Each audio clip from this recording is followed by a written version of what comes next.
need Western countries to hear me when I say this, okay? All the Western countries, United States, Europe, especially Europe, okay? I don't want to hear any whining about the Islamification of your country because of mass migration.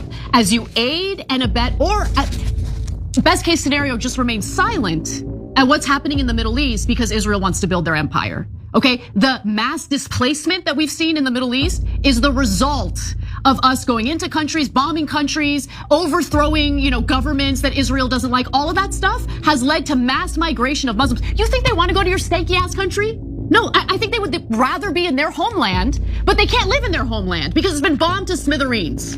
That's the reality of the situation. So if you don't want the Islamification of your country, how about you stop aiding and abetting Israel in their disgusting land grabs and empire building? How about that? Yeah, and look. Some people, of course, want to live in lovely European countries. Look, Europe is awesome. I love Europe, but it makes me so angry that people are blind to what's happening, right? They think they're so high and mighty. They think they're so great, and it's like, oh my God, we're being invaded. No, you are aiding and abetting the destruction of these countries.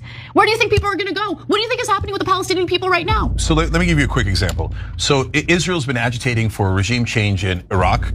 They got us to do it, congratulations. And this is not speculation. This is all Israeli prime ministers, Netanyahu, Sharon, saying, we want America to attack Iraq. Iraq is our #1 enemy. Now they're saying Iran is our #1 enemy. We want you to attack Iran. And they have said this for different countries in the Middle East. And they've been trying to destabilize the Assad regime for a long time in Syria. Now the Assad regime was terrible and dictatorial, right? So it had plenty of its own problems. But they were looking to destabilize it so they can grab Western Syria. They destabilized it. They did grab Western Syria. They have Western Syria as we speak. But what was the consequence of that? It pushed that entire war and that destabilization pushed Syrians into many countries, other Middle Eastern countries, other European countries. My parents' hometown in Turkey was near the Syrian border. Now it is filled to the rim with Syrian refugees.